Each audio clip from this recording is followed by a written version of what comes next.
Judge took veteran single dad's little girl away. His Medal of Honor made court reverse. A courtroom ripped a little girl from her father's arms. But when a secret medal was revealed, the judge's gavel shook, and the entire court gasped at the truth they tried to bury. Before we get into the story, comment below where in the world you are watching from today. Jake Turner adjusted his tie one last time, his calloused fingers trembling against the worn fabric. The courthouse loomed before them, its stone steps seeming to stretch endlessly upward. He looked down at Lily, her small hand wrapped tightly in his. "It's going to be okay, sweetheart," he whispered, trying to keep his voice steady. But Lily, with the uncanny perception of a 7-year-old, squeezed his hand tighter. "You're scared, Daddy," she said softly, her blue eyes searching his face. "Your hand is shaking." Jake swallowed hard, forcing a smile. "Just a little nervous, that's all. Remember what we talked about? The judge just wants to make sure you're being taken care of properly." They climbed the courthouse steps together, Jake's worn dress shoes clicking against the stone. The suit he wore had seen better days, frayed at the cuffs and slightly loose now, after the weight he'd lost from stress. But it was the best he had, and today, of all days, appearances mattered. Inside, the courthouse hallway echoed with their footsteps. The air felt heavy with the smell of old wood and paper, mixed with the sharp scent of cleaning products. Lily pressed closer to his side as they passed stern-faced lawyers and court officials. "Daddy," Lily whispered, tugging at his sleeve. "Why are those people looking at us?" Jake glanced around, noting the sidelong glances and whispers. His military training kicked in automatically, shoulders back, chin up, eyes forward. "Don't worry about them, Princess. Just stay close to me." They found their assigned courtroom and settled into the hard wooden benches.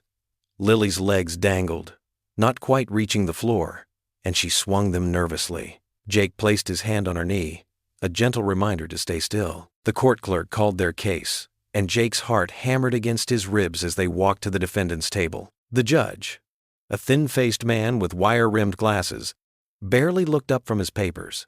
"Case number 2374, custody hearing for Lily Turner," the clerk announced, her voice echoing in the quiet courtroom. The judge finally looked up, his gaze cold and evaluating as it moved from Jake to Lily and back again.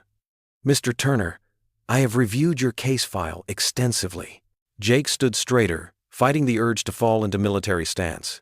"Yes, Your Honor." "Your current employment status?" The judge's pen hovered over his notepad. "I've been looking for work, Your Honor.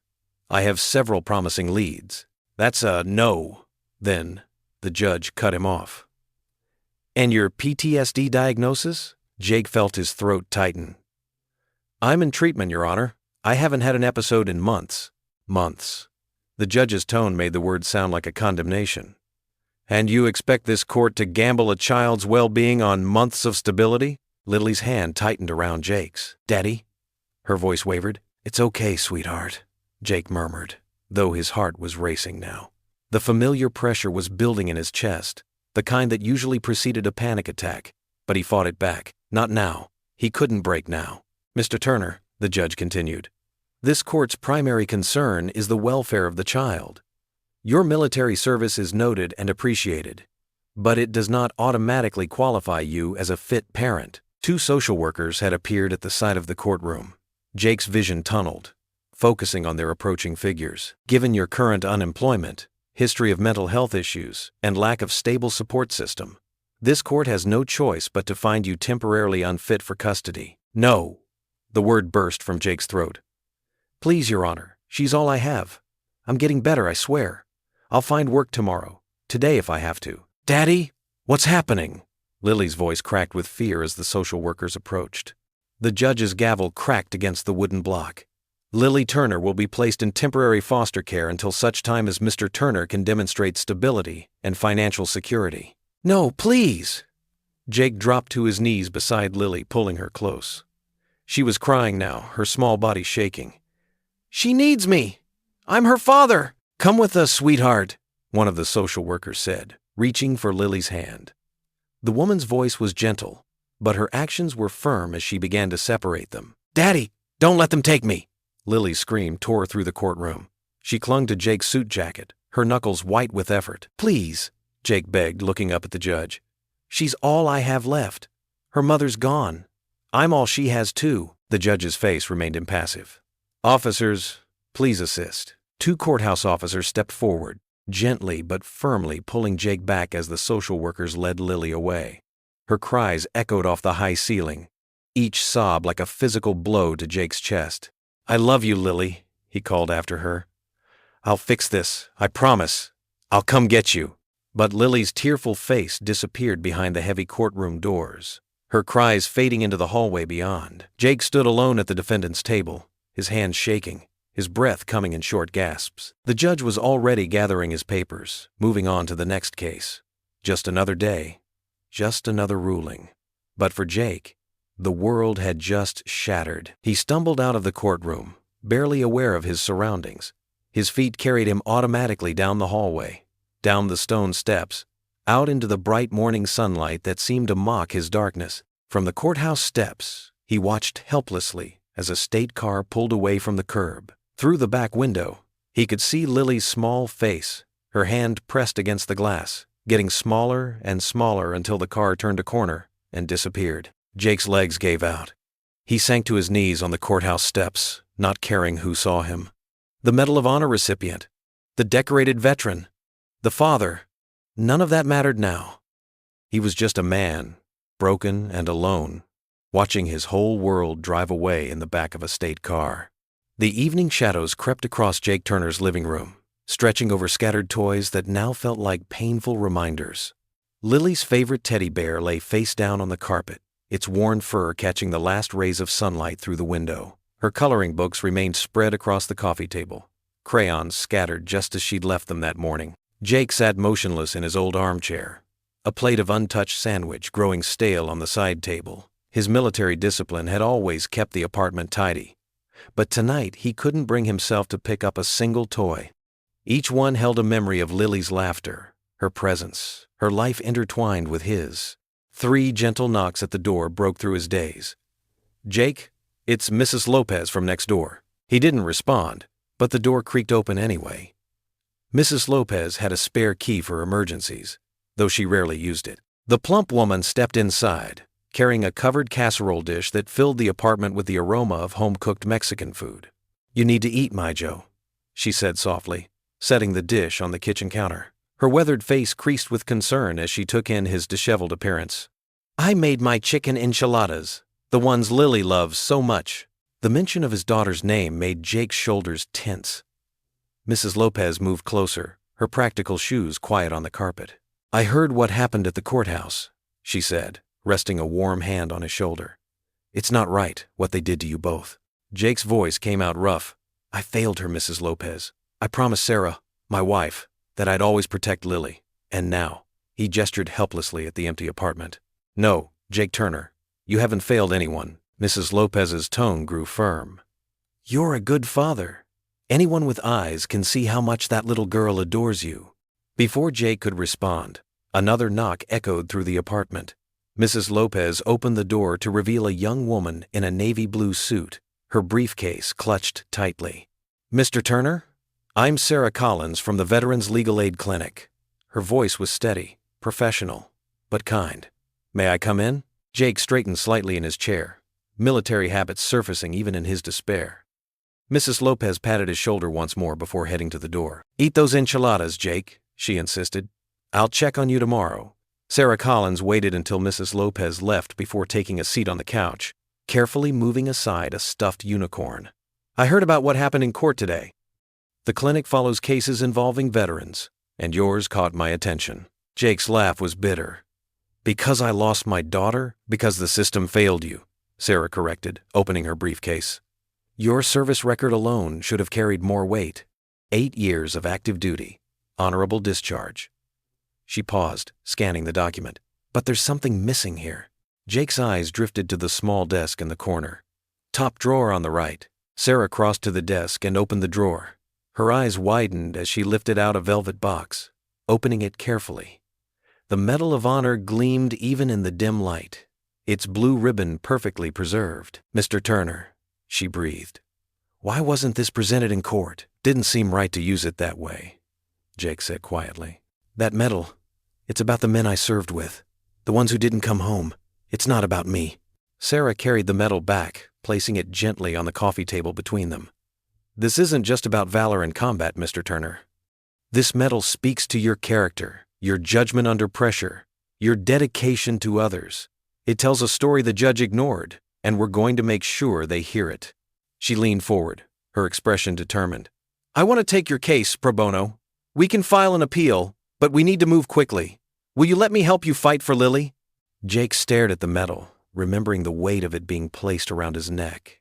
He'd accepted it then for his fallen brothers, but now maybe it could help bring his daughter home. They said I'm unstable, he said quietly. The PTSD, you're in counseling, aren't you? Sarah asked, making notes. When Jake nodded, she continued. That shows responsibility and self-awareness, not instability. You're actively addressing your challenges. That's what a good parent does. Jake looked around at Lily's toys, at the life they'd built together. His gaze settled back on the medal, its surface catching the last light of day. Sarah placed her hand on the table, her voice firm and clear. This medal tells a story the judge ignored. We'll fight with it. The morning sun streamed through the smudged windows of Joe's Diner, casting long shadows across the worn vinyl booths. Jake Turner sat hunched over a cup of coffee that had long gone cold, his calloused fingers tracing the rim of the ceramic mug. Across from him, Sarah Collins spread several manila folders across the scratched Formica table, her professional demeanor a stark contrast to the casual breakfast crowd. Look, Jake, Sarah said, tapping a document with her pen. Your service record is exceptional. The Medal of Honor alone shows extraordinary character. We can use this to challenge the judge's ruling. Jake barely lifted his eyes. What good is a medal now? His voice was rough with exhaustion. Lily's gone. Nobody cares about some old piece of metal anymore. I care, Sarah insisted, leaning forward. And so will the appeals court. When they see, Ma'am, Jake interrupted, his shoulders slumping further. I appreciate what you're trying to do, but I'm just a broken soldier who couldn't even keep his own daughter. The words caught in his throat. Maybe they're right. Maybe she's better off with someone else. At the counter a few feet away, an elderly African-American man in a crisp button-down shirt set down his coffee cup with a deliberate clink. He turned toward their booth, his dignified bearing drawing attention even before he spoke. Pardon my interruption, he said, his deep voice carrying the weight of authority. But I couldn't help overhearing. He stood, picking up his coffee cup, and approached their table. My name is Harold Bennett. I was a judge in this district for 30 years before retiring. Sarah's eyes widened with recognition. Judge Bennett? Your work with veterans advocacy is legendary, Your Honor. The judge gave a small, sad smile. Please, call me Harold. May I? He gestured to the empty seat beside Sarah. Jake straightened instinctively, military training kicking in despite his despair. Of course, sir. Harold settled into the booth, studying Jake with kind but penetrating eyes. I heard about your case, son. News travels fast in legal circles, but what caught my attention wasn't just the ruling. It was your name, Turner. You served in Afghanistan, correct? Jake nodded stiffly. Yes, sir. 3rd tour. My son David was there too, 20th Battalion, 7th Marines. Harold's voice softened. He didn't make it home. The diner's breakfast chatter seemed to fade away as understanding passed between the two men. Jake saw the familiar shadow of loss in the judge's eyes, the same shadow he'd seen in too many fathers' faces. I'm sorry, sir, Jake said quietly. Your son was a hero. So are you, son. Harold reached across the table, his dark hand resting briefly on Jake's arm. And that's why I can't sit by and watch another soldier lose what matters most. Sarah leaned forward eagerly. Your Honor, Harold, your experience with the system would be invaluable. If you'd be willing to consult— More than consult, Harold said firmly. I still have friends on the bench. People who understand that PTSD isn't a death sentence for parenting. He turned to Jake. Son, I've seen too many good men get crushed by a system that doesn't understand what they've been through. But you've got something special here. A young lawyer with fire in her belly, and now an old judge who knows where the bodies are buried. A ghost of a smile tugged at Jake's lips.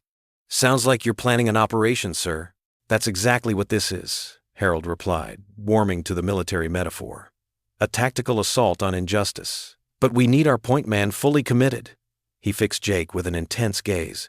Are you ready to fight for your daughter, soldier? Jake sat up straighter, something shifting in his bearing. The defeated slump began to fade, replaced by a familiar sense of purpose. Sir. Yes, sir. Good. Harold pulled a business card from his pocket and wrote a number on the back. This is my personal line. Call any time. He looked between Jake and Sarah. First step is gathering intelligence. Miss Collins, I assume you're building a case for appeal? Sarah nodded, gesturing to her folders. Just starting to compile evidence and character witnesses. Excellent. I can provide guidance on which judges might be sympathetic, which precedents to cite. Harold's expression grew serious. It won't be easy. The system has its biases. But together we can show them that a soldier's scars don't make him less of a father, they make him more of one. Jake's hand trembled slightly as he reached for Harold's card. Why are you doing this for me, sir? Harold was quiet for a moment, his eyes distant. Because before David shipped out, he made me promise to look out for his brothers in arms. I failed him in so many ways when he was alive. Argued about his enlistment. Barely spoke to him that last year. He met Jake's gaze. I can't bring my son back, but I can help make sure another soldier's child doesn't lose her father to a broken system. The morning sunlight caught the tears gathering in Harold's eyes, but his voice remained steady. What do you say, son? Ready to let us help you bring your little girl home? Jake looked between Sarah's determined face and Harold's compassionate one. For the first time since the courthouse, he felt something other than despair, a tiny spark of possibility, of hope. His voice was hoarse but firm as he extended his hand to Harold. Yes, sir. I'm ready. Sarah reached out too, placing her hand atop theirs. Then let's get to work. The three of them sat there, hands clasped in silent promise, while around them the diner bustled with ordinary life. To the other patrons, it might have looked like any other breakfast meeting. But in that moment, something profound had shifted. A fragile alliance had formed. A young lawyer's passion, an old judge's wisdom, and a soldier's love for his daughter joining forces against the machinery of injustice. And in Jake Turner's heart, that small spark of hope began to grow. Jake's truck rumbled to a stop in front of the Whitmore's sprawling Victorian mansion. The perfectly manicured lawn and gleaming windows made his heart sink even further. Everything about this place screamed of wealth and privilege, things he could never give Lily. He checked his reflection in the rearview mirror, smoothing down his freshly pressed shirt. The social worker had been clear. Supervised visits required him to look presentable. Jake tucked in a loose thread and grabbed the small paper bag from the passenger seat containing the worn teddy bear Lily had forgotten at home. The front walkway seemed to stretch for miles, each step on the herringbone brick path echoing his racing heartbeat. Before he could ring the doorbell, Mrs. Whitmore opened the heavy oak door.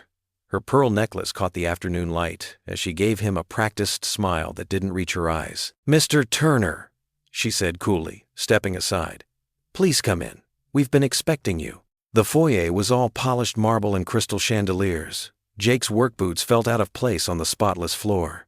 A social worker, Miss Chen, sat primly on an antique chair, clipboard ready. Daddy! The cry came from the top of the curved staircase.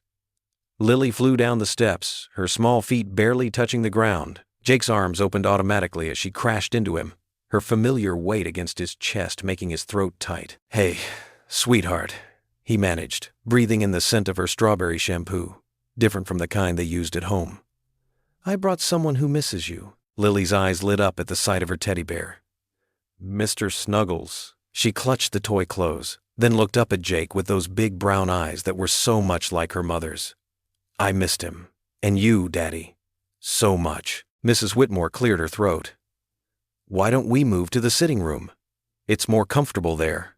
The sitting room was like something out of a magazine, with its cream-colored sofas and carefully arranged flowers. Jake perched awkwardly on the edge of a chair, while Lily curled up next to him, her small hand finding his larger one. Miss Chen clicked her pen. You have 1 hour, Mr. Turner. Lily snuggled closer. Daddy, I learned a new song at piano lessons. Mrs. Whitmore says I'm getting really good. Piano lessons? Jake's voice cracked slightly. They'd never been able to afford them before, though Lily had always wanted to learn. Yes, Mrs. Whitmore interjected from her position by the fireplace. We believe in providing a well-rounded education. Lily's also started French classes. Jake swallowed hard, focusing instead on his daughter's eager face as she told him about her week. She showed him a drawing she'd made in art class, pointed out a loose tooth, and demonstrated her piano skills on an invisible keyboard. As the minutes ticked by, Lily's excitement slowly gave way to something more subdued. She pressed closer to Jake, her voice dropping to a whisper. Daddy, when can I come home? The question hit him like a physical blow. Mrs. Whitmore shifted in her seat, while Miss Chen made a note on her clipboard. Soon, baby, Jake promised, though his heart ached. I'm doing everything I can. Lily's lower lip trembled. But Mrs. Whitmore said. She glanced nervously at her foster mother before continuing in an even quieter whisper. She said they're going to adopt me, that this is my forever home now. Jake's vision blurred with unshed tears. He gathered Lily closer, ignoring Mrs. Whitmore's disapproving look. Listen to me, sweetheart. I'm your daddy, and I'm fighting for you. I promise I won't stop until you're home where you belong. Mr. Turner, Miss Chen interrupted. Please remember to keep conversations positive and non-disruptive to Lily's current placement. Lily's fingers tightened around his. I want to go home with you, Daddy. Please don't leave me here. Time's up, Mrs. Whitmore announced, standing. Her voice was pleasant but firm, brooking no argument. Lily burst into tears, clinging to Jake's shirt. No, please, just a little longer. It took everything in Jake not to scoop her up and run. Instead, he gently disentangled her fingers, his own tears finally spilling over. I love you, Lily Pad. Be brave for me, okay? I love you too, Daddy, she sobbed as Mrs. Whitmore took her hand. Jake stood on shaky legs, watching as his daughter was led away. She looked back at him, clutching Mr. Snuggles to her chest, tears streaming down her face. Mrs. Whitmore guided him to the front door, her movements efficient and impersonal. Same time next Saturday, Mr. Turner. Please remember to call if you need to reschedule. The heavy door closed with a definitive click, leaving Jake alone on the porch. Through the beveled glass, he could still hear Lily crying. He raised his hand in a final wave, though he wasn't sure she could see him anymore. Jake bolted upright in his bed, his t-shirt soaked with sweat. The dark shapes of his bedroom slowly came into focus as his racing heart began to calm. The digital clock on his nightstand showed 4:37 a.m. Through the thin walls of his apartment, he could hear the distant rumble of early morning traffic. The nightmare that woke him was a jumbled mess of memories. Explosions from his time overseas mixed with the image of Lily being taken away. He rubbed his face with trembling hands, trying to shake off the lingering fear and guilt that seemed to follow him everywhere these days. His phone buzzed on the nightstand. A text from Sarah. Meeting at 8 a.m. Have something important to discuss. Jake dragged himself to the shower, letting the hot water wash away the remnants of his troubled sleep. As he got dressed, his eyes fell on Lily's favorite stuffed elephant sitting on the kitchen counter. The sight made his chest tighten. At exactly 8 a.m., Sarah walked into the small coffee shop where they'd agreed to meet. Her professional demeanor couldn't hide the genuine concern in her eyes when she saw Jake's exhausted face. You're not sleeping, she said. It wasn't a question. Jake stared into his black coffee. It's fine. I'm handling it. No, you're not. Sarah's voice was firm but kind. Jake, we need to show the court you're taking steps to address your PTSD. I found a counselor who specializes in working with veterans. He's agreed to see you. Jake's jaw clenched. I don't need— Yes, you do, Sarah cut him off. And you need steady work. The court needs to see stability. She slid a business card across the table. Veterans Auto Repair. The owner, Mike Martinez, is expecting your call. He hires vets exclusively. Jake picked up the card, turning it over in his hands. The thought of asking for help made his skin crawl, but Lily's face flashed in his mind. For her, he'd do anything. That afternoon, Jake pulled into the parking lot of Veterans Auto Repair. The shop was clean and well organized, with several cars in various stages of repair. A tall man in oil-stained coveralls approached, wiping his hands on a red shop rag. You must be Jake Turner, the man said, extending his hand. Mike Martinez, Sarah called ahead. Jake shook his hand, noting the Marine Corps tattoo on Mike's forearm. Appreciate you taking the time. Mike's eyes had the same haunted look Jake recognized from his own mirror. Sarah mentioned you got a Purple Heart? And a Medal of Honor? Jake admitted reluctantly. Mike whistled low. Well, brother, we take care of our own here. When can you start? The next morning, Jake arrived at the shop at 7 a.m. sharp. The familiar smell of oil and metal helped ground him as Mike showed him around. The other mechanics, all veterans themselves, welcomed him with quiet nods of understanding. Working with his hands gave Jake's mind something to focus on besides his pain. The rhythmic tasks of fixing engines, changing oil, and diagnosing problems became almost meditative. When the nightmares came, he had somewhere to go the next day, something productive to do. That same week, Jake kept his first appointment with Dr. Richards, the counselor Sarah recommended. The office was simple but comfortable, with no pretense. Dr. Richards, a Vietnam veteran himself, didn't push or pry. He just listened as Jake slowly began to talk about the war, about losing Lily's mother, about the crushing fear of losing his daughter, too. The hardest part of being a soldier, Dr. Richards said quietly, is learning how to come home. On Sunday morning, Mrs. Lopez knocked on Jake's door. She stood there in her church clothes, a gentle smile on her face. Coming with me today? Jake hesitated. He hadn't been to church since before his deployment. The congregation has been praying for you and Lily, Mrs. Lopez added softly. They'd love to meet you. Something in her warm, maternal presence broke through Jake's defenses. 20 minutes later, he found himself sitting beside her in a wooden pew, surrounded by the sound of hymns and the smell of old books and flowers. The pastor's message that day was about hope in dark times. Jake found himself listening intently, letting the words wash over him. After the service, people came up to introduce themselves. They didn't ask prying questions or offer empty platitudes. They just welcomed him, included him, made him feel less alone. That evening, Jake knelt beside his bed for the first time in years. The position felt foreign yet familiar, like returning to a childhood home. His hands clasped tightly. He whispered into the darkness, God, I don't know if I deserve to ask for anything, but Lily, she deserves her dad. Please give me the strength to bring her home. Help me be the father she needs. A car honked outside, and somewhere in the building, a baby cried. But in that moment, kneeling there in the dark, Jake felt a small measure of peace settle over him.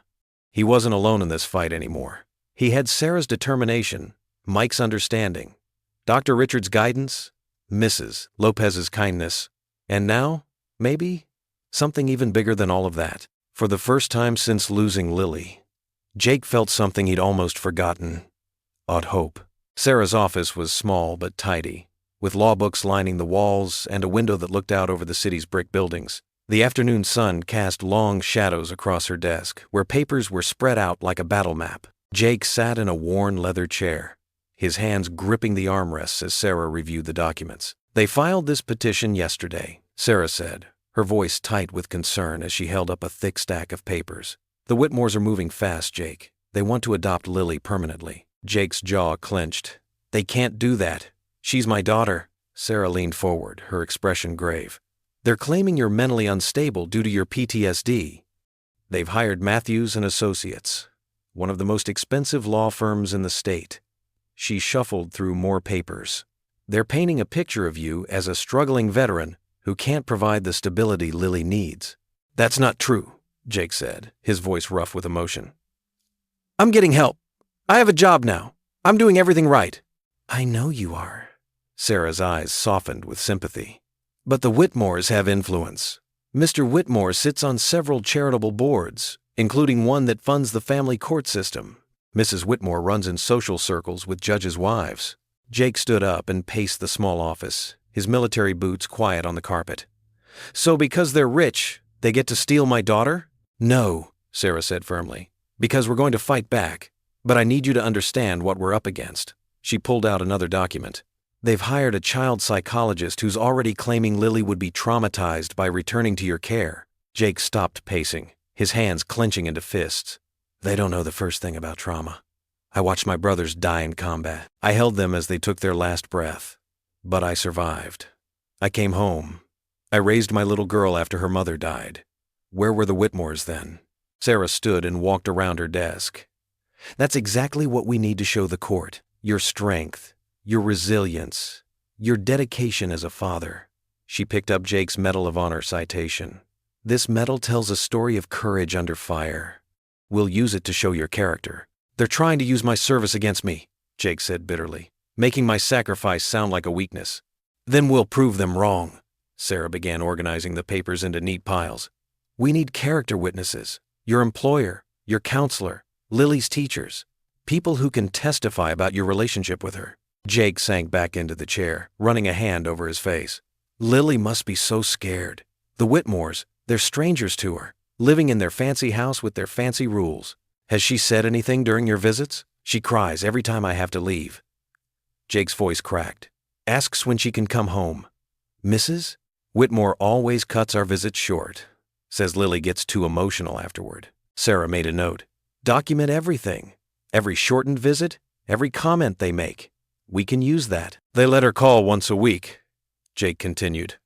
"But someone's always listening. She sounds different. Quieter. Like she's afraid to say the wrong thing." Sarah's expression hardened. "That's not right. We'll petition for more frequent unsupervised visits. They'll fight it. Of course they will. They're trying to break your bond with Lily, make her depend on them instead." Sarah sat on the edge of her desk. "The Whitmores think money can buy anything, even a child's love." "But they're wrong." Jake stood again, unable to stay still. "I should have seen this coming. The way they looked at me during visits, like I was something stuck to their shoe. The questions they asked Lily about our apartment, about what she ate, what she wore. They're building a case that they can provide a better life for her," Sarah explained. "But courts have repeatedly ruled that material advantages alone aren't grounds for terminating parental rights. Tell that to their expensive lawyers." "I will." Sarah's voice was steel. "Every single day in court if I have to. But Jake, this is going to get ugly. They'll dig into your military records, your medical history. They'll try to trigger your PTSD in court to prove their point. Are you ready for that?" Jake turned to face her, his eyes hard with determination. "I've been shot at, bombed, and buried alive under rubble. I watched my best friends die, but I never quit, never surrendered." "I won't start now." Sarah nodded slowly. "Good, because we need that warrior spirit. This isn't a battlefield, but it is a fight for survival, for your family's survival. What's our next move?" "We file our response to their petition tomorrow. Then we start gathering ammunition, testimonies, records, evidence of your progress. We show the court that you're not just surviving, you're thriving." Jake looked at the city streets below, at the people hurrying home to their families. Somewhere out there, Lily was in a stranger's house, probably wondering why her daddy hadn't rescued her yet. "I should go," he said quietly. "Early shift at the garage tomorrow." Sarah touched his arm. "We'll win this, Jake. Not because we have money or influence, but because we have truth on our side. And love. The love of a father for his daughter. That's stronger than anything the Whitmores can buy." Jake nodded, his throat tight. He gathered his jacket and headed for the door. The evening air was cool as Jake walked home under the yellow glow of streetlights. His footsteps echoed on the empty sidewalk. The weight of the day's revelations pressed down on him. But his spine was straight, his shoulders squared, the posture of a soldier who refused to be defeated. "They don't know who they're up against," he murmured to himself. "I survived war. I'll survive this." The old wooden pews creaked softly as Jake shifted in his seat. Morning sunlight filtered through the stained glass windows of First Baptist Church, casting pools of colored light across the worn carpet. He tugged at his collar, still not quite comfortable in church clothes, but Mrs. Lopez had insisted he join her this Sunday. The familiar scent of wood polish and old hymnals filled the air as Pastor Mike stepped up to the pulpit. Jake noticed how the pastor's eyes found his for a moment, offering a gentle smile of acknowledgement. "Today," Pastor Mike began, his voice warm and steady, "we're going to talk about faith during our darkest hours." He opened his Bible, the pages rustling in the quiet sanctuary. In the book of Daniel, we find a story of unwavering faith in the face of seemingly impossible odds. Jake's hands clasped tightly in his lap as he listened. Mrs. Lopez, sitting beside him, reached over and patted his arm gently. "Daniel faced the lion's den," Pastor Mike continued, "not because he had done wrong, but because a broken system was used against him. Yet he never lost faith." The pastor's eyes swept across the congregation. Sometimes our trials aren't battlefields or lions' dens. Sometimes they're courtrooms and paperwork. But God remains faithful through it all. Jake felt his throat tighten. He hadn't expected the sermon to hit quite so close to home. When Daniel emerged from that den, he wasn't alone. He had his community standing with him, just as God had stood with him. Pastor Mike stepped away from the pulpit, moving closer to the congregation. And that's what we're called to do. Stand with those facing their own lion's den. After the final hymn, as people began to rise from their seats, Pastor Mike raised his hand. Before we dismiss, I'd like to say something. He gestured toward Jake. Most of you know Jake Turner. He's been coming to our services these past few weeks. What some of you might not know is that Jake is fighting a battle right now. A battle to reunite with his daughter. Jake felt his face flush as heads turned toward him. He wanted to shrink into the pew, but Mrs. Lopez's firm grip on his arm kept him steady. I've been blessed to get to know Jake, Pastor Mike continued. I've seen his heart for his daughter, his commitment to rebuilding his life, and his unwavering faith despite circumstances that would break many of us. Miss Thompson, Lily's former Sunday school teacher, stood up from her pew. Jake and Lily used to come to my class together, she said, her voice clear and strong. I've never seen a more devoted father. That little girl's eyes would light up every time she talked about her daddy. Before Jake could process what was happening, Mr. Rodriguez, his neighbor from 2 doors down, stood as well. Jake helped me fix my car last month when I couldn't afford a mechanic. Wouldn't take a dime for it. That's the kind of man he island. One by one, people began to rise. Mrs. Chen from the grocery store spoke about how Jake would always help her carry her bags to her car. Old Mr. Peterson, a Korean War veteran, talked about the times Jake had visited him in the hospital. I serve on the school board, Mrs. Anderson announced, standing near the back. I've seen Jake at every one of Lily's school events, even when he was struggling himself. He never missed a parent-teacher conference. A tall man in a pressed uniform stood up. Colonel Matthews, who Jake recognized from the VFW hall. I've known many soldiers, the colonel said, his voice carrying authority, but few with the integrity of Jake Turner. His Medal of Honor isn't just a piece of metal, it's a testament to his character. Jake felt tears welling up in his eyes as more people stood, each with a story to share. Some he barely knew, others he'd forgotten he'd helped. Their voices blended together, a chorus of support he never expected.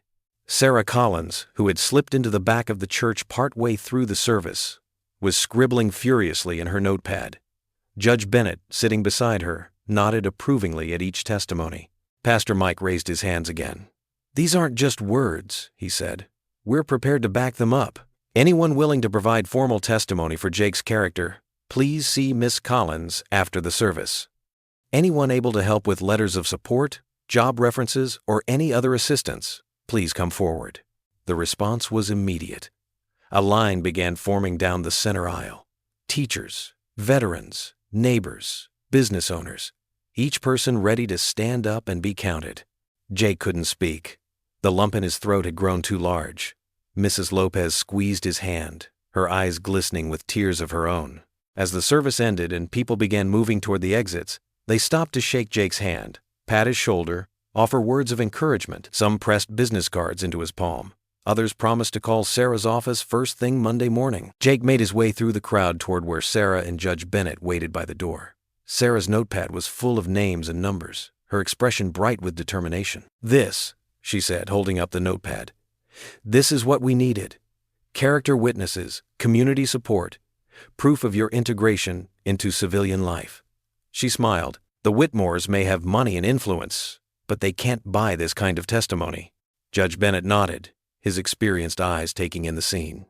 A community standing together carries weight in any courtroom. This isn't just about legal arguments anymore. It's about showing who you really are, Jake. Jake stood between them, watching as church members continued to cluster around, offering support and prayers. The morning sunlight streamed through the open doors, and for the first time in weeks, the weight on his shoulders felt a little lighter. The smell of motor oil and metal filled the air as Jake worked under the hood of an old Chevy. Grease stained his hands black, and sweat beaded on his forehead in the warm garage. The familiar sounds of wrenches turning and engines humming brought him a sense of peace. Mr. Turner? A woman's voice called out. Jake straightened up, wiping his hands on the red shop rag tucked in his back pocket. A young woman in her 30s approached, holding a notepad and wearing a press badge that read, Maria Santos, Local News. "That's me," Jake said, trying to manage a polite smile despite his wariness of reporters. "I'm Maria from the Herald. Your attorney Sarah Collins mentioned you might be willing to share your story?" Her kind eyes and gentle tone helped ease Jake's tension. His boss, Tom, a fellow veteran, walked over. "Take your break now, Jake. Use my office. It's quieter in there." The small office was cramped, but clean, with military medals and unit flags decorating the walls. Jake sat in the worn leather chair while Maria settled across from him. "Tell me about Lily," Maria said softly, opening her notepad. Jake's throat tightened at the mention of his daughter's name. He pulled out his wallet and showed Maria a photo of Lily at her last birthday, grinning with chocolate cake on her face. "She's my whole world," Jake said. "Has been since her mom passed when she was 3. Everything I do, the counseling, this job, staying clean and sober, it's all for her." As Jake shared their story, Maria's pen flew across the page. He told her about the war, about earning the Medal of Honor for saving his unit under heavy fire, about the nightmares and PTSD that followed, about how Lily's small hand in his was sometimes the only thing that anchored him to reality. "The court looked at my struggles but ignored my progress," Jake said, his voice rough. "They saw a broken veteran instead of a father who would die for his little girl." Maria nodded, her eyes glistening. "And now the Whitmores want to adopt her? They think money equals love," Jake said. "But Lily needs her father, not fancy toys or private schools. She needs someone who understands her heart." The article appeared 2 days later on the front page. "War hero fights to reclaim daughter." Jake's story spread like wildfire through social media and local news. By week's end, national outlets picked it up. Letters started arriving at the shop, first a trickle, then a flood. Veterans wrote about their own custody battles.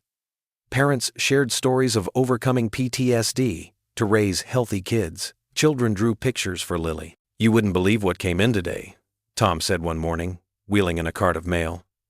Community members had started a legal fund for Jake. Churches organized prayer circles. A local diner offered free meals. "People care, Jake," Sarah told him, sorting through the donations. "They see the injustice here." The Whitmores' carefully crafted image began to crack under public scrutiny.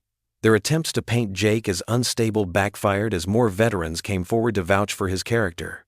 Mrs. Whitmore's tight smile at church grew strained as congregation members openly supported Jake. During his next supervised visit, Jake brought a stack of letters to read to Lily. They sat in the sterile visitation room. Lily curled against his side, like always. "This one's from a girl your age in Ohio," Jake said, opening a pink envelope. Inside was a crayon drawing of 2 stick figures holding hands, one big, one small. "Dear Lily," Jake read, "I know you miss your daddy. My daddy was in the war too, and sometimes he gets sad. But he loves me so much, just like your daddy loves you. I hope you get to go home soon. Love, Katie." Lily traced the drawing with her finger.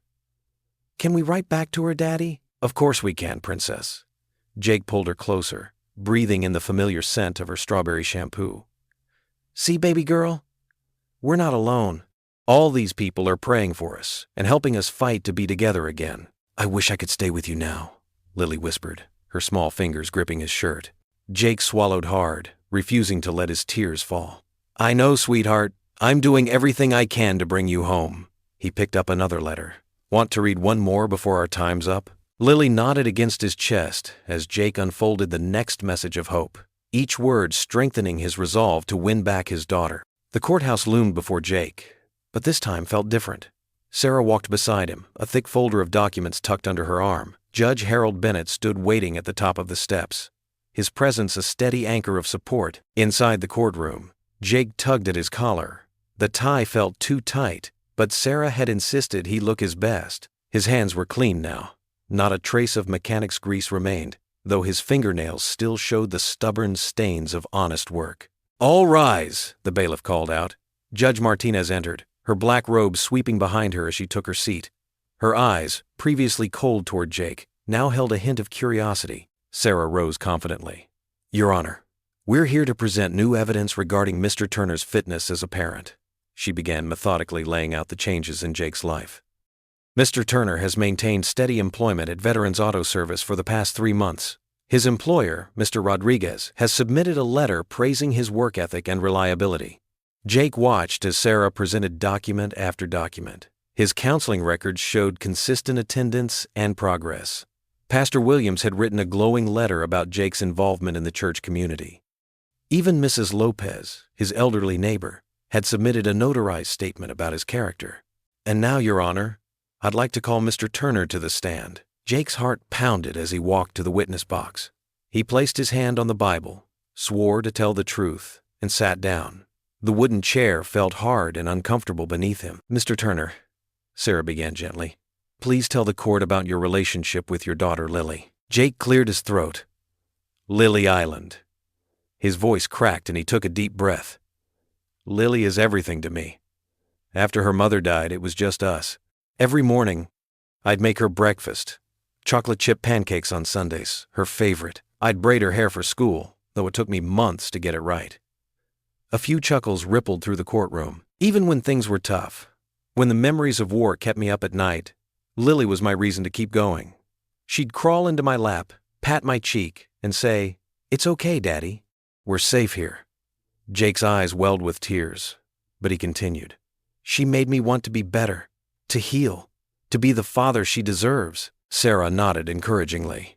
And what steps have you taken to provide stability for Lily? I got help, real help this time. My counselor, Dr. Mitchell, she's helping me work through the PTSD. I learned coping strategies, ways to handle the flashbacks.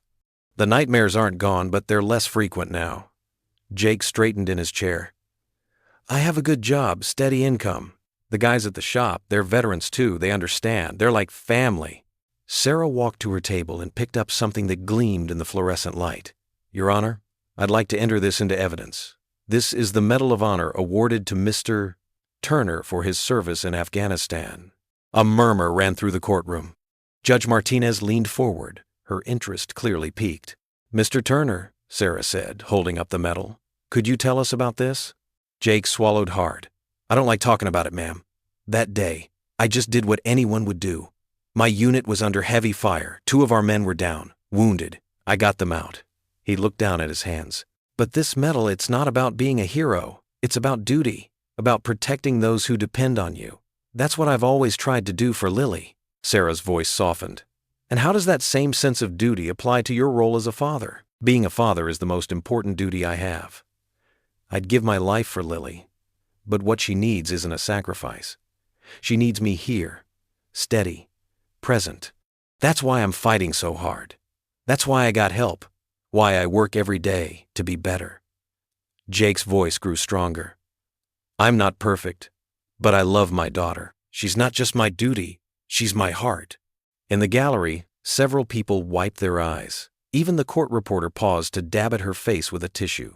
Judge Martinez's expression had softened considerably. The Whitmore's lawyer tried to cross-examine Jake, bringing up his past struggles. But Jake remained steady. Yes, I've faced challenges. Yes, I've had dark days. But I've never stopped fighting to be worthy of my daughter's love. After the testimony concluded, Judge Martinez called a brief recess. Jake stood outside the courtroom, his legs shaky. Sarah squeezed his arm supportively, while Judge Bennett nodded approvingly. When they returned to the courtroom, something magical happened. Lily, who had been sitting quietly with her social worker, broke free and ran to Jake. Before anyone could stop her, she was in his arms. "Daddy," she cried, burying her face in his neck. Instead of calling for order, Judge Martinez watched the scene unfold, her expression thoughtful. The love between father and daughter was undeniable, raw and real, in a way no legal argument could match. Outside the courthouse after the session, Jake held Lily close, breathing in the familiar scent of her strawberry shampoo, her small arms wrapped tight around his neck. "Can I come home now, Daddy?" she whispered against his ear. Jake's eyes filled with tears as he held his daughter. This precious gift he'd almost lost. He couldn't answer yet. The judge's final decision was still to come. But in that moment, holding Lily, he felt hope stronger than ever before. Sarah's office was quiet, except for the gentle hum of her desk fan and the rustling of papers. The morning sun streamed through the blinds, casting thin strips of light across her cluttered desk. She reached for her coffee, now cold and forgotten, when her phone buzzed. The caller ID showed the courthouse number. Her heart sank as she listened to the clerk's measured voice. With each word, the knot in her stomach grew tighter. When the call ended, she sat motionless, staring at the new email in her inbox containing the Whitmore's latest filing. No, she muttered, scanning the documents. The Whitmore's expensive legal team had somehow obtained Jake's complete military medical records details that were supposed to be confidential. They'd cherry-picked every mention of his PTSD symptoms, every counseling session, every moment of vulnerability he'd shown during his service. Sarah grabbed her phone again, her fingers trembling slightly as she dialed Jake's number. He was at work at the mechanic shop, and she could hear the clang of tools in the background when he answered. "Jake, I need you to come to my office, now." 20 minutes later, Jake burst through her door, still wearing his oil-stained work shirt. "What's wrong?" he asked, his face etched with worry. Sarah gestured to the chair across from her desk. "Sit down, Jake." She took a deep breath. "The Whitmore's lawyers filed new evidence this morning. They've gotten hold of your military medical records." Jake's face drained of color. "Those are supposed to be private." "They should be," Sarah agreed, her voice tight with anger. "But they've managed to access them, and they're using everything they can find about your PTSD to paint you as unstable." Jake's hands clenched into fists on his knees. "That's not fair. I've been going to counseling. I'm doing everything right." "I know," Sarah said softly. "But they're twisting things. They've taken every single therapy note, every incident report, everything from your time in service and after, and they're presenting it as evidence that you're not fit to parent Lily." Jake stood up suddenly, pacing the small office. "They can't do this. Those were from right after I got back. Things were bad then, but I got help. I'm better now." Sarah shuffled through the papers. "They're citing an incident from 3 years ago when you had a flashback at the VA hospital." "That was one time," Jake's voice cracked. "One time, and I immediately checked myself in for treatment. I did exactly what I was supposed to do." "The Whitmore's lawyers are arguing that your PTSD makes you unpredictable," Sarah continued, her heart aching for Jake. "They've filed a motion to delay the judge's ruling so this new evidence can be considered." Jake stopped pacing, his face ashen. "Delay? For how long?" "At least 30 days, maybe more." 30 days? Jake slumped against the wall. "That's another month without Lily. Another month of her thinking I've abandoned her." Sarah stood up and walked around her desk. "Jake, listen to me. This isn't over. We can fight this. We can get your current counselor to testify about your progress. We can—" "Progress?" Jake's laugh was bitter. "You know what this means, Sarah. They're rich. They have connections. They'll keep finding ways to delay, to dig up dirt, to make me look unfit." His voice broke. "They're going to win." "No, they're not," Sarah insisted. "The judge was on our side. He saw your Medal of Honor. He heard your testimony. And now he'll see these records and think I'm crazy," Jake shouted. "They'll make sure of it. They probably have friends at the courthouse, friends in high places. People like me don't win against people like them." "That's not true," Sarah said firmly. "The system isn't perfect, but justice can still—" Jake wasn't listening. He pushed away from the wall and stormed out of her office, ignoring her calls to wait. Sarah grabbed her purse and ran after him, but by the time she reached the parking lot, his truck was already peeling out onto the street. She tried calling him repeatedly, but each time it went straight to voicemail. Finally, she drove to his apartment complex. His truck was parked crookedly in front, one wheel up on the curb. Sarah took the stairs 2 at a time. She could hear crashes coming from inside his apartment. When she knocked, there was no answer, but the door wasn't fully closed. She pushed it open slowly. Jake stood in his living room, surrounded by scattered papers and overturned furniture. His knuckles were bleeding. As Sarah watched, he slammed his fist into the wall with a cry of rage and pain. Then, as if all his strength had suddenly drained away, he collapsed to his knees. His shoulders shook with sobs. "I can't lose her," he choked out. "I can't lose my little girl." Sarah stood in the doorway, her own eyes filling with tears, watching as the proud soldier, the decorated hero, broke down on his apartment floor, betrayed by the very system he had risked his life to protect. The curtains stayed drawn in Jake's apartment, keeping the afternoon sun at bay. Empty takeout containers littered the coffee table, and his phone blinked with dozens of missed calls. Jake sat motionless in his father's old armchair, surrounded by Lily's artwork, crayon drawings of them holding hands, stick figure portraits with "I love you, Daddy" scrawled in wobbly letters. His mechanic's uniform hung untouched on a hook by the door, exactly where he'd left it 3 days ago. The thought of facing another day, of pretending to be okay while the Whitmores weaponized his past against him, felt impossible. Each breath seemed to require more energy than he could muster. A firm knock echoed through the apartment. Jake didn't move. "I know you're in there, son." Harold Bennett's voice carried through the door. "And I'm not leaving until you open up." Jake closed his eyes, hoping the old judge would give up. Another knock, more insistent this time. "Either you open this door, or I start reciting the entire Constitution, article by article.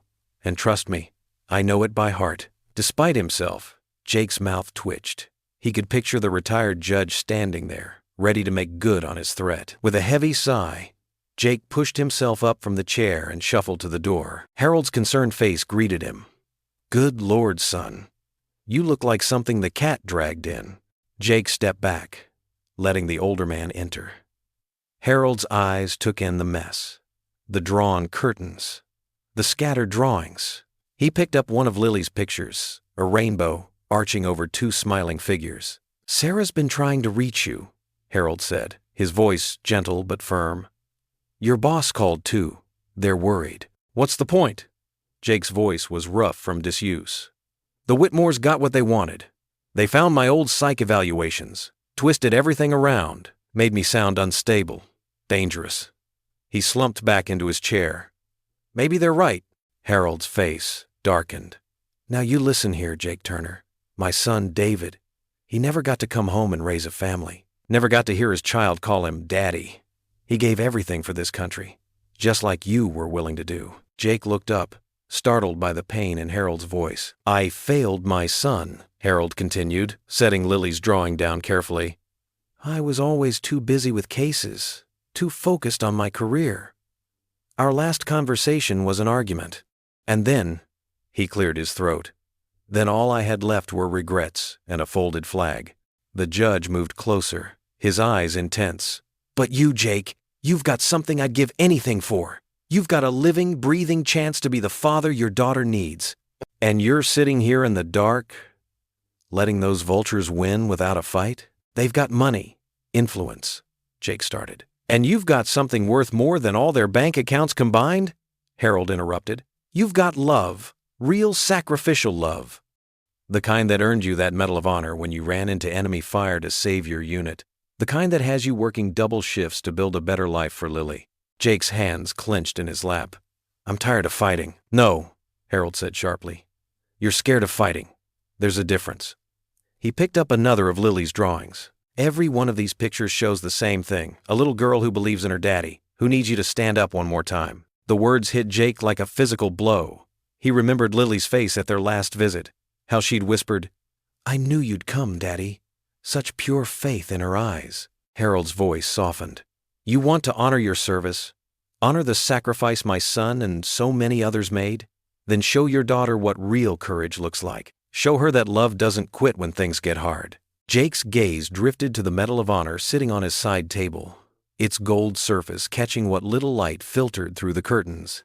He remembered the day he'd earned it, not because he felt brave, but because his team needed him. Because sometimes duty meant moving forward even when every instinct screamed to run. His fingers reached out, gripping the medal tightly. The medal felt warm against his palm, solid and real, like Lily's small hand in his, like the promise he'd made to always protect her. Looking up at Harold, Jake saw not pity in the older man's eyes, but understanding. The understanding of someone who knew about loss, about regret, about the cost of giving up. Jake's grip on the medal tightened, and something shifted in his chest. The fog of despair began to lift, replaced by a familiar determination. The same steel that had carried him through battlefields stirred again. The resolve that had been missing for days returned to his eyes as he stared at the medal, feeling its weight, not just its physical presence, but the weight of everything it represented. Honor, courage, sacrifice, love. The fluorescent lights buzzed overhead in Sarah's cramped office, casting harsh shadows across the scattered papers and coffee cups that covered her desk. It was well past 9 in the evening, but none of them had noticed the time slipping away. Jake sat hunched in a worn leather chair, his hands clasped tightly together. Harold stood by the window, his experienced eyes scanning yet another legal document, while Sarah typed furiously at her computer. "Jake," Sarah said suddenly, breaking the heavy silence. Her voice held an edge of excitement that made both men look up. "I found him. I actually found him." Jake straightened in his chair. "Found who?" "Colonel James Martinez," Sarah said, swiveling her computer screen around. "Your commanding officer from Afghanistan." Jake's breath caught in his throat. He hadn't heard that name in years. Images flashed through his mind. Desert dust, helicopter rotors, the weight of responsibility. "Martinez?" Jake's voice was barely above a whisper. "How did you?" "It wasn't easy," Sarah admitted, pushing her reading glasses up on her nose. "But I tracked him down through veteran networks. He's retired now, living in Colorado." "And Jake?" She leaned forward, her eyes bright. "He wants to help." Harold moved closer, his interest piqued. A commanding officer's testimony could carry significant weight with the court. "More than that," Sarah continued, shuffling through some papers. "Colonel Martinez remembers everything about the mission that earned you the Medal of Honor. He's willing to fly in and testify about your character, your leadership, your mental stability under extreme pressure." Jake stood up and paced the small office, running his hands through his hair. "I haven't spoken to him since coming home." "He asked about you," Sarah said softly. "He said he's been following your story in the news. Called you one of the finest soldiers he'd ever commanded." Harold placed a steady hand on Jake's shoulder. "Son, this could be exactly what we need. The Whitmores are trying to paint you as unstable, using old medical records out of context. Who better to counter that than the man who saw you at your strongest?" Jake sank back into his chair, overwhelmed by memories and possibilities. "What exactly did Martinez say?" Sarah pulled out a notepad where she'd scribbled notes from her phone conversation. "He said, and I'm quoting here, Turner wasn't just brave, he was level-headed in crisis, always putting his men first. The day he earned that medal, he saved 12 lives through clear thinking and steady leadership. If that's not evidence of mental stability, I don't know what island." Tears pricked at Jake's eyes. He wiped them away quickly, but not before Harold noticed. "It's okay to feel, son," the older man said gently. "God knows you've been holding it together for so long." Sarah pulled out a fresh legal pad and set it in front of Jake. "We need to prepare your statement for the court. The final hearing is in 3 days. With Colonel Martinez's testimony and your own words, we can show them the real Jake Turner." Jake picked up the pen she offered, turning it over in his hands. "I wouldn't even know where to start." "Start with Lily," Harold suggested, pulling up a chair. "Start with what she means to you." Jake nodded slowly and began to write. His handwriting was messy at first, but as the words began to flow, it steadied. Sarah and Harold sat quietly, watching as page after page filled with Jake's truth. His love for his daughter, his struggles with PTSD, his determination to be the father Lily deserved. Hours passed. Coffee grew cold. Outside, the city lights twinkled against the dark sky. Jake wrote about the day Lily was born, about teaching her to ride a bike, about kissing her scraped knees and reading bedtime stories. He wrote about the promises he'd made to his late wife, about the nightmares that still haunted him, about the strength he found in Lily's smile. When he finally set down the pen, his hand was cramping, but his heart felt lighter. Sarah read through the pages, wiping away tears of her own. "This is perfect, Jake," she said. "Raw and honest and real. The judge needs to hear this." Harold checked his watch and whistled. "Nearly midnight. We should all get some rest." They gathered their things slowly, the weight of the coming days heavy on their shoulders. Sarah organized the papers into her briefcase, while Harold helped Jake into his jacket. "Colonel Martinez's flight gets in tomorrow afternoon," Sarah said. "We'll meet with him first thing Wednesday morning to prepare his testimony." Jake nodded, but his mind was already elsewhere. He walked to the window, pressing his palm against the cool glass. Somewhere out there, his little girl was probably sleeping, maybe clutching the teddy bear he'd given her last Christmas. The city stretched out below, a maze of lights and shadows, but Jake's eyes were drawn upward to the stars barely visible through the urban glow. "Hold on, Lily," he whispered, his breath fogging the glass. "Daddy's coming." The morning sun streamed through the tall courthouse windows, casting long shadows across the polished marble floors. The main courtroom was packed to capacity, with people squeezed shoulder to shoulder on the wooden benches. Veterans in crisp uniforms lined the back wall, their medals glinting in the sunlight. News cameras waited outside, held back by courthouse security. Jake stood in the hallway, adjusting his tie for the 10th time. His hands trembled slightly, but his jaw was set with determination. The blue suit he wore was new, a gift from the mechanics at the shop who had pooled their money together. His shoes were freshly polished, reflecting his nervous face back at him. "Ready?" Sarah appeared beside him, briefcase in hand. Her usual confident smile was there, but Jake could see the tension in her eyes. He nodded, taking a deep breath. "As I'll ever be." Harold approached them, his dark face serious.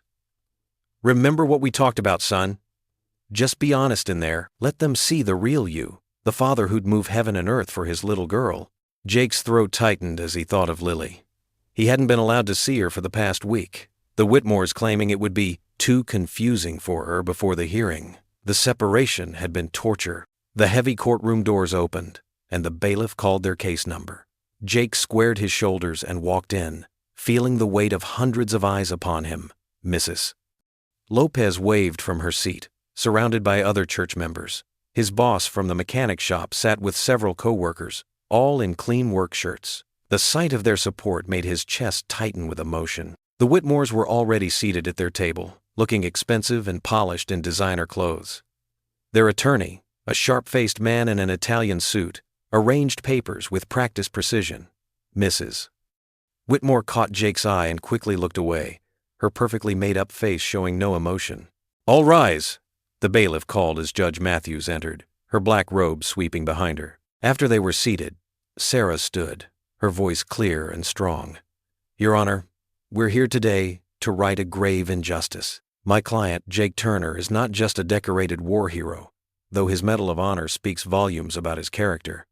He's not just a hard-working member of this community, though his employers and neighbors will testify to his dedication.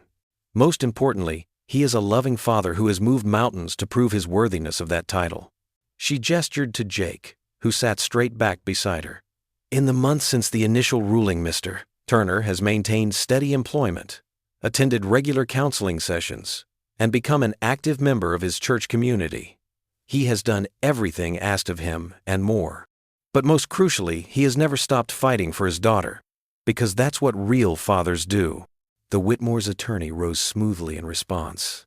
"Your Honor, no one questions Mr. Turner's military service or his recent efforts to improve his situation. However, the Whitmores have provided Lily with stability, structure, and opportunities that Mr. Turner simply cannot match.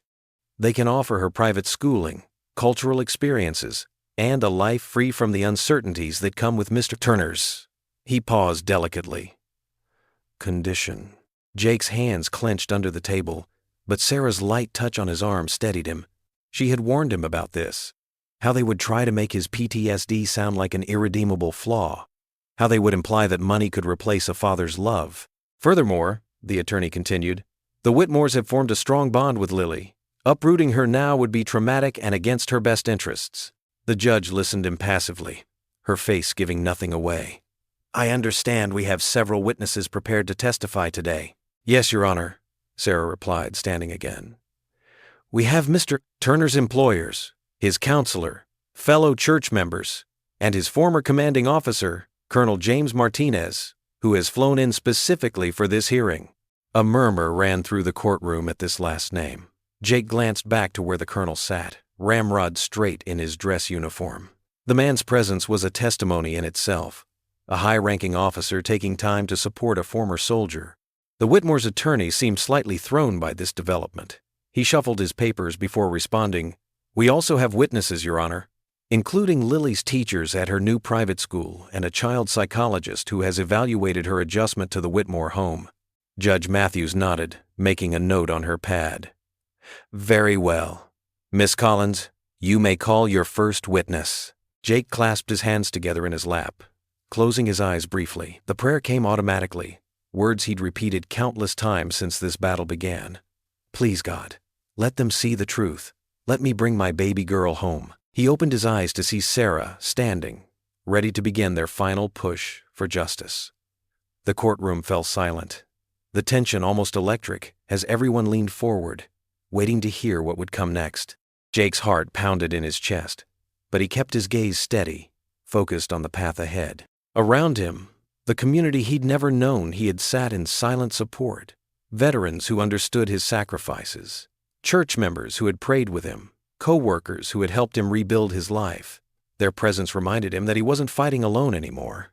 Mrs. Lopez clutched her rosary beads, her lips moving in silent prayer. Harold caught his eye and gave a slight nod of encouragement.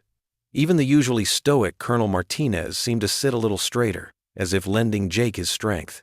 The judge's gavel tapped once, the sound sharp in the hushed courtroom. "Miss Collins, you may proceed with your first witness." Sarah stood, her voice steady and clear. "The defense calls Colonel James Martinez to the stand." Colonel James Richardson stood at attention before approaching the witness stand, his military bearing evident in every measured step. His dress uniform gleamed under the courthouse lights, medals and ribbons perfectly aligned across his chest. At 65, his hair had gone silver, but his spine remained straight as a rod. Jake sat up straighter in his chair, watching his former commanding officer raise his right hand to be sworn in. Sarah Collins gave Jake's shoulder a gentle squeeze before standing to begin her questioning. "Colonel Richardson, how long did you serve with Jake Turner?" Sarah asked, her voice clear and steady. 8 years, ma'am. I was his commanding officer during 3 tours in Afghanistan." The colonel's voice carried the weight of authority earned through decades of service. "And during that time, what was your assessment of Sergeant Turner's character and performance?" Colonel Richardson's eyes found Jake's across the courtroom. "In 27 years of military service, I've commanded hundreds of soldiers. Jake Turner stands among the finest." He paused, his expression softening with pride. What truly set him apart wasn't just his courage under fire, though he had plenty of that. It was his humanity. The colonel leaned forward slightly, addressing the judge directly. "Your Honor, I'd like to tell you about the day Jake earned his Medal of Honor, if I may." The judge nodded, and Jake felt his throat tighten. He'd never spoken about that day, not even to Lily. "We were conducting a humanitarian mission, delivering medical supplies to a remote village," Colonel Richardson began. "Our convoy came under heavy fire. 2 vehicles were hit by IEDs. Jake's unit was pinned down, but he noticed a local family, a father and 3 young children, caught in the crossfire." The courtroom fell silent. Even the Whitmore's expensive lawyer stopped shuffling his papers. Despite direct orders to hold position, Jake broke cover. He sprinted through enemy fire to reach that family. He shielded those children with his own body, taking a bullet in the process. The colonel's voice grew thick with emotion. But he didn't stop. He got every one of them to safety, then went back for his wounded teammates. 3 separate trips through hell, all while bleeding from his own wound. Jake stared at his hands, remembering the weight of those children, the terror in their eyes that had reminded him so much of Lily. When I asked him later why he'd risked everything, you know what he said? The colonel paused, making eye contact with the judge. "Sir, they were someone's babies. How could I not?" Sarah stepped closer to the witness stand. "Colonel, in your professional opinion, did Jake's PTSD affect his ability to make sound decisions?" "No, ma'am. PTSD isn't a character flaw. It's a normal response to abnormal circumstances. Jake sought treatment, worked through his struggles. That shows responsibility, not weakness." The colonel's voice grew firm. "I've seen him make clear-headed decisions under the worst conditions imaginable. His priority was always protecting others, especially children." The Whitmore's lawyer stood for cross-examination, but Colonel Richardson remained unshakable. "Isn't it true that Sergeant Turner disobeyed direct orders that day?" "Yes, he did." The colonel smiled slightly. "And thank God for that.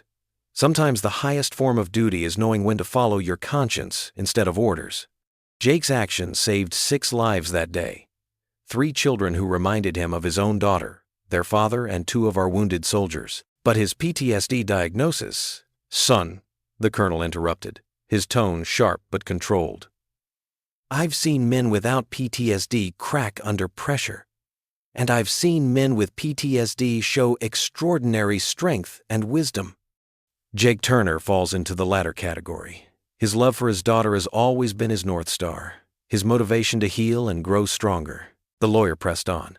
But surely you'd agree that a more stable home environment— Stable? Colonel Richardson's eyebrows rose. Let me tell you about stability. Every Christmas since Jake left the service, he's organized care packages for deployed soldiers' children. Every Sunday, he volunteers at the VA hospital.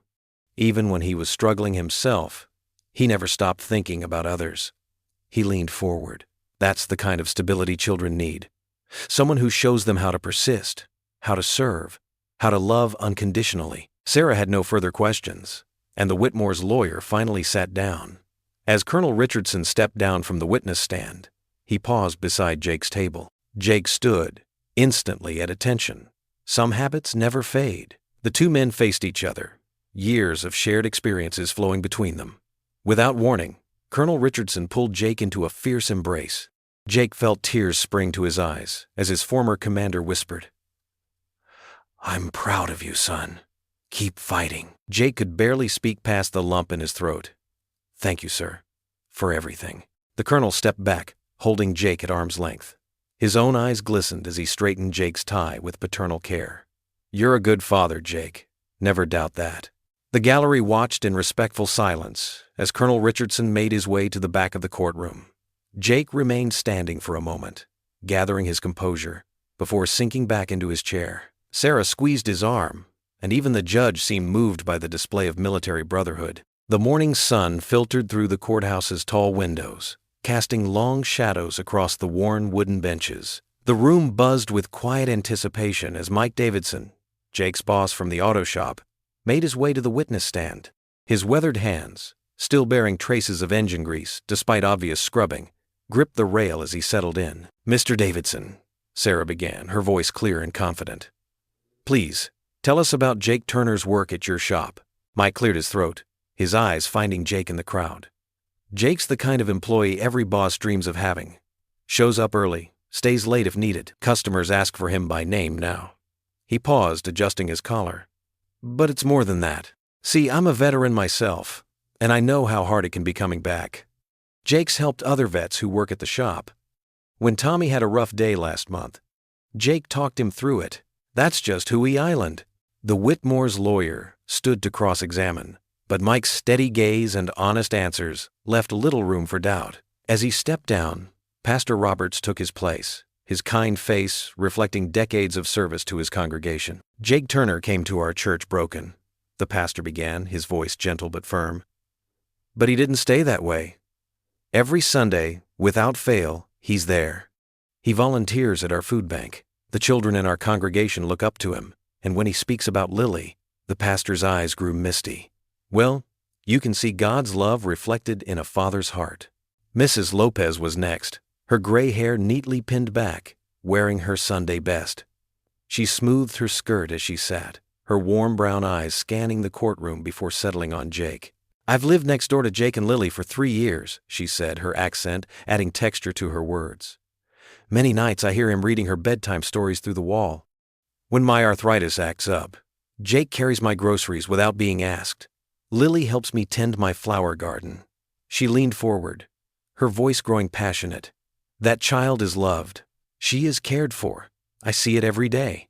The Whitmores shifted uncomfortably in their expensive suits as Mrs. Lopez described the countless small moments that made up Jake and Lily's life together.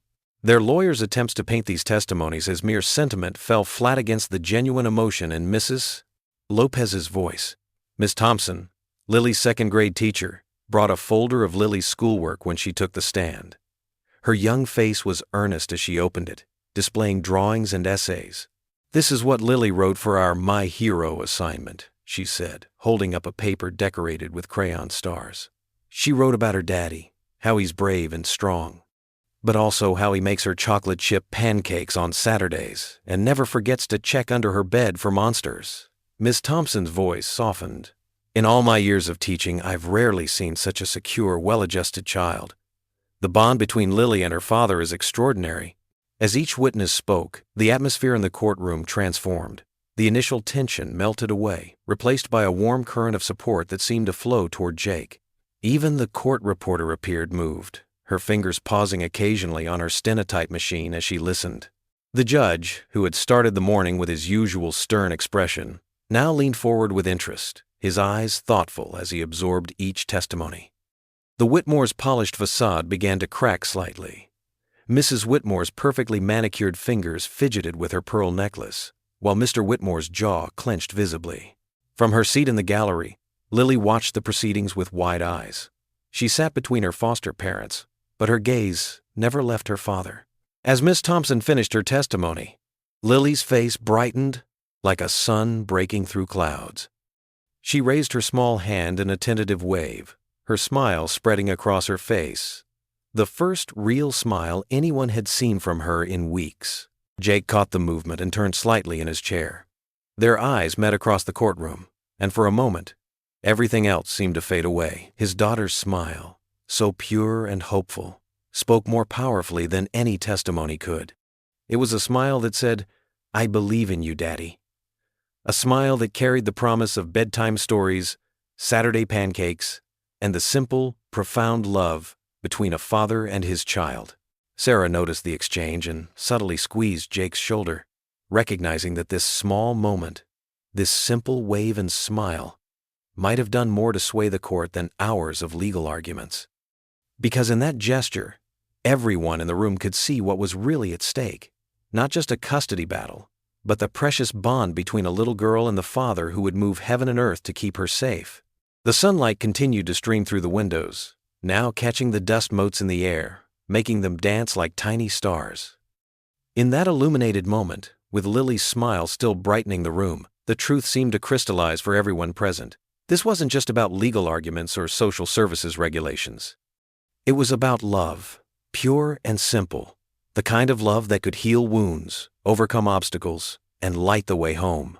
The courtroom fell into a heavy silence as Judge Harrison gathered the papers before him, his weathered hands moving deliberately across the scattered documents. The only sound was the gentle whirring of the ceiling fans and the occasional creak of wooden benches as people shifted in anticipation. Jake sat rigid in his chair, his hands clasped so tightly his knuckles had turned white. Sarah placed a steadying hand on his arm, while Harold Bennett leaned forward from his seat directly behind them, his presence a pillar of quiet support. The morning light streaming through the tall windows had softened to the golden hues of late afternoon. Judge Harrison adjusted his reading glasses, lifting Jake's Medal of Honor from among the papers. The bronze star caught the sunlight, sending a warm gleam across the judge's face. "The court has heard extensive testimony today," Judge Harrison began, his voice carrying clearly through the hushed room. "We have before us a matter that goes beyond simple legal precedent." He held up the Medal of Honor, letting it catch the light again. "This medal has been presented as evidence of Mr. Turner's character, but I want to speak about what this medal truly represents." The judge stood, holding the medal with visible reverence. "This Medal of Honor is our nation's highest military decoration. It is not given lightly. Each recipient has demonstrated valor above and beyond the call of duty, often at great personal risk." He paused, his eyes finding Jake. "Mr. Turner earned this medal by placing himself in mortal danger to save his fellow soldiers. He demonstrated not just courage, but judgment under extreme pressure, leadership, sacrifice." Mrs. Whitmore shifted uncomfortably in her seat, her manicured fingers drumming silently on the armrest. Her husband stared straight ahead, his jaw set firmly. "The initial ruling," Judge Harrison continued, "focused on Mr. Turner's PTSD diagnosis and period of unemployment. We viewed these as liabilities." He shook his head slowly. "But today's testimonies have painted a different picture. We see a man who faced his challenges head-on, who sought help when he needed it, who built a support network within his community." The judge carefully set the medal down and picked up a child's drawing from among the evidence, one of Lily's school assignments. This court's primary concern must always be the welfare of the child. And what we have seen, through multiple witness accounts, is a father who has created a stable, loving environment for his daughter despite significant obstacles. Jake's breath caught in his throat. Across the aisle, Lily leaned forward in her seat, her small hands gripping the wooden rail in front of her. "Mr. Turner's Medal of Honor speaks to more than just a single act of bravery," Judge Harrison continued. "It speaks to his character, his judgment, his ability to rise above circumstances that would defeat many others." He paused, removing his glasses. "The same qualities that earned him this medal are the qualities we see in his fight for his daughter: persistence, courage, and unwavering dedication. The judge squared his shoulders, his voice taking on a formal tone. Having reviewed all evidence and testimony presented, this court finds that the previous ruling must be reversed. Full custody of Lily Turner is hereby restored to her father, Jake Turner, effective immediately. The words seemed to hang in the air for a moment before their meaning registered. Then Lily's voice pierced the silence. "Daddy!" She was already moving, slipping past the gallery rail before the Whitmores could react. Jake stood, his legs shaking, as Lily ran to him. He caught her in his arms, lifting her high as she threw her arms around his neck. They clung to each other, both sobbing openly as applause erupted throughout the courtroom. Veterans in uniform stood first, their applause thunderous. Then the entire gallery rose, the sound swelling until it seemed to shake the very walls. Mrs. Lopez wiped tears from her eyes while beaming. Jake's boss from the auto shop whistled loudly. Even the court reporter dabbed at her eyes with a tissue. Jake held Lily tight, his face buried in her hair, his shoulders shaking with emotion. "I love you, baby girl," he managed between sobs. "I love you so much. I knew you'd come back for me, Daddy," Lily whispered against his neck, her small fingers clutching his suit jacket. "I knew you wouldn't give up." The applause continued, washing over father and daughter like a wave of joy and vindication. Sarah wiped tears from her own eyes as she gathered their papers, while Harold Bennett stood behind them, his hand resting proudly on Jake's shoulder. The judge watched the scene with visible satisfaction, having to clear his throat several times before he could bang his gavel to restore order. The Whitmore's lawyer leaned over to whisper something to them, but Mrs. Whitmore waved him off. For the first time as she watched Jake and Lily's reunion, a flicker of understanding seemed to cross her face. Her husband sat stiffly beside her, but even he appeared moved by the pure joy radiating from the little girl he had hoped to call his daughter. Through it all, Jake and Lily remained in their own world, locked in an embrace that spoke of countless bedtime stories yet to be read, scraped knees yet to be bandaged, and a lifetime of love yet to be shared. The Medal of Honor gleamed forgotten on the judge's bench, but its true meaning was there in that embrace, courage, sacrifice, and an unshakable devotion to what matters most. The applause gradually subsided into happy murmurs and congratulations, but Jake and Lily barely noticed. They were finally home, in each other's arms, exactly where they belonged. Jake carried Lily up the 3 flights of stairs to their apartment, her small arms wrapped tightly around his neck. Her familiar weight against his chest felt like coming home. The evening sun streamed through the hallway window, casting long shadows as they reached their door. "Ready, sweetheart?" Jake asked, fumbling with his keys, his hands trembling slightly with emotion. Lily nodded against his shoulder, her breath warm on his neck. "Yes, Daddy." The lock clicked, and Jake pushed open the door to their modest 2-bedroom apartment. The space wasn't much: worn carpet, mismatched furniture, and walls that needed a fresh coat of paint. But it was home. Mrs. Lopez had cleaned while they were at court, and the familiar scent of lemon cleaner mixed with the aroma of her famous chicken soup wafting from a covered pot on the stove. Lily wiggled down from Jake's arms and darted straight to her bedroom, her footsteps pattering against the floor. Jake followed, watching from the doorway as she threw herself onto her small bed, gathering her stuffed animals in a fierce hug. Mr. Whiskers the rabbit, Princess the unicorn, and Sergeant Bear, the teddy bear Jake had given her before his last deployment, were all squeezed tight in her embrace. "I missed you guys so much," she whispered to her plush friends, her voice catching. "Did you miss me too?" Jake's throat tightened as he watched her. The room was exactly as she'd left it. Pink walls covered with her drawings, the little desk where she did her homework, the glow-in-the-dark stars still stuck to the ceiling. He'd refused to change a single thing while she was gone, knowing in his heart she'd come back. "Hungry, Princess?" Jake asked, his voice rough with emotion. "Mrs. Lopez made your favorite soup." Lily bounced up, still clutching Sergeant Bear. "With the tiny star noodles? You bet. And I think there might be some fresh rolls, too." In the kitchen, Jake lifted Lily onto her usual chair, the one with the purple cushion she'd picked out herself at the dollar store. He ladled the steaming soup into their mismatched bowls, Lily's with cartoon princesses, his with the Marine Corps emblem. The familiar routine of dinner together felt almost surreal after so many months of eating alone. "Daddy?" Lily asked, dunking her roll in the broth. "Can we say grace like we used to?" Jake reached across the small table, taking her tiny hand in his calloused one. They bowed their heads as he spoke the words that had been absent from this kitchen for too long. "Dear Lord, thank you for this food, and thank you for bringing us back together. Thank you for all the people who helped us, and please bless Mrs. Lopez for this soup. Amen." "Amen," Lily echoed, then dove into her dinner with enthusiasm. They talked as they ate, Lily telling him about the books she'd read and the things she'd learned, carefully avoiding mention of her time with the Whitmores. Jake listened intently, savoring every word, every giggle, every familiar gesture he'd missed so desperately. After dinner, they settled into their nighttime routine. Jake ran a bubble bath, adding extra bubbles the way Lily liked. While she bathed, he laid out her favorite pajamas, the ones with little stars that matched her ceiling. When bedtime came, Lily climbed under her covers, surrounded by her stuffed animals. Jake sat on the edge of her bed, running his hand over her damp hair. "Daddy?" Her voice was small in the dim room, lit only by her butterfly nightlight. "You promise I won't have to go away again?" Jake's heart clenched.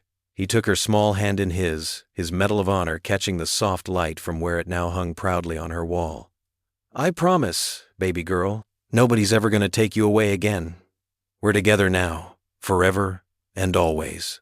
Lily's eyes were heavy with sleep, but she fought to keep them open. "Can you stay until I fall asleep?" "Of course, princess." Jake leaned down and pressed a kiss to her forehead, breathing in the sweet smell of her strawberry shampoo. Lily's voice was barely a whisper as she snuggled deeper into her pillow. "Daddy, we're finally home." Jake smiled through the tears that blurred his vision, watching as his daughter's eyes fluttered closed. "Yes, baby, we're finally home." The autumn breeze rustled the courthouse's maple trees, their leaves a vibrant tapestry of red and gold against the clear blue sky.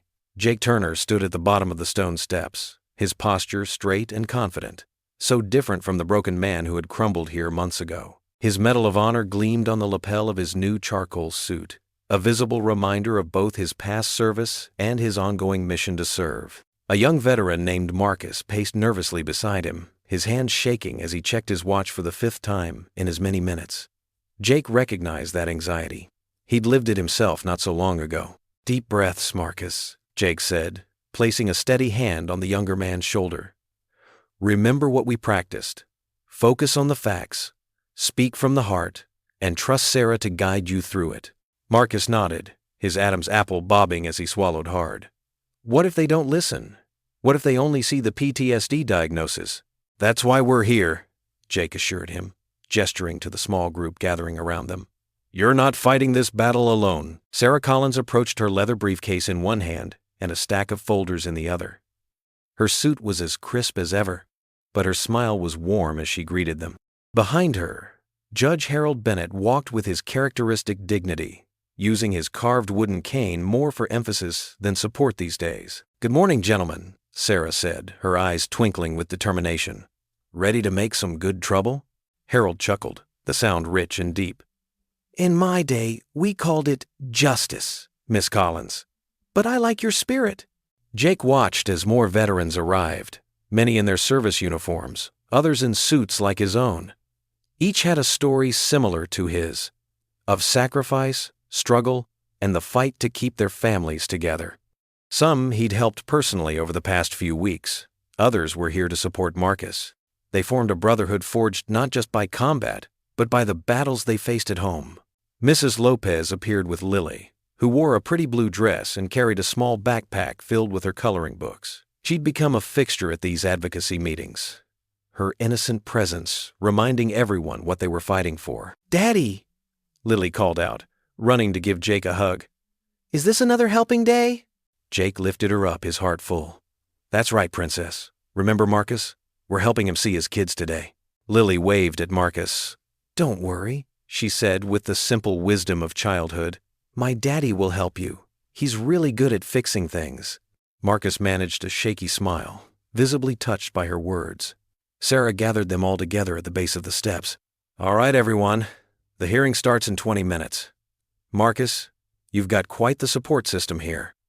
Judge Bennett and I will handle the legal arguments, but your story and the testimony of this community, that's what's going to make the difference." Harold leaned on his cane, his expression serious. The system is starting to listen, but change comes one case at a time. Each victory makes the path easier for the next veteran who walks it. Jake nodded, thinking of his own journey. In the weeks since regaining custody of Lily, he'd thrown himself into advocacy work. Every free moment outside the mechanic shop was spent at Sarah's office, learning about veterans' rights, studying family law, and sharing his experience with others facing similar battles. The courthouse doors opened, and familiar faces emerged. Court staff, lawyers, and judges who now greeted Jake with respect rather than suspicion. His presence here had become a symbol of transformation, proof that the system could change when good people stood together. "Time to head in," Sarah announced, checking her watch. As the group began to move up the steps, Jake felt a tug on his sleeve. He looked down to find Lily holding out a folded paper. "I made this for Marcus," she whispered. Jake knelt beside her as she unfolded the drawing. It showed 2 stick figures, a tall one and 2 smaller ones, surrounded by a huge heart. Above them, written in careful second-grade letters, were the words, "Families belong together." "Can I give it to him?" she asked. Jake's eyes misted as he nodded. "Go ahead, sweetheart." Lily walked over to Marcus and presented her artwork with solemn ceremony. The young veteran's hands trembled as he accepted it, and when he looked up, there were tears in his eyes. "Thank you," Marcus managed, carefully tucking the drawing into his jacket pocket, right over his heart. Sarah touched Jake's arm gently. "You've done amazing work here," she said quietly. "When you first came to me, I wanted to help one family. But look at what you've created, a whole movement of hope." "None of this would have happened without you and Judge Bennett," Jake replied. "You taught me that sometimes the bravest thing we can do is ask for help." Harold joined them, watching as the veterans filed into the courthouse, Marcus walking tall among them. "You know what I see when I look at this group?" the older man asked. "I see my son in every one of them, and helping them, it helps me too." Lily skipped back to Jake's side, slipping her small hand into his. The morning sun broke through the clouds, streaming down the courthouse steps like a spotlight. Jake squeezed his daughter's hand, feeling the perfect rightness of this moment. "Shall we?" Sarah gestured toward the doors. Jake nodded, and together they climbed the steps he had once descended in despair. But today was different. Today, these steps led not to heartbreak but to hope. Today, they would help another father find his way home. As they reached the top, Lily's hand warm in his, Jake paused for a moment. The sunlight caught his Medal of Honor, sending sparkles dancing across the stone. Below, the city stretched out before them, full of other veterans who needed to know they weren't alone, other families waiting to be reunited, other battles waiting to be fought. Jake looked down at his daughter, who beamed up at him with complete trust and love.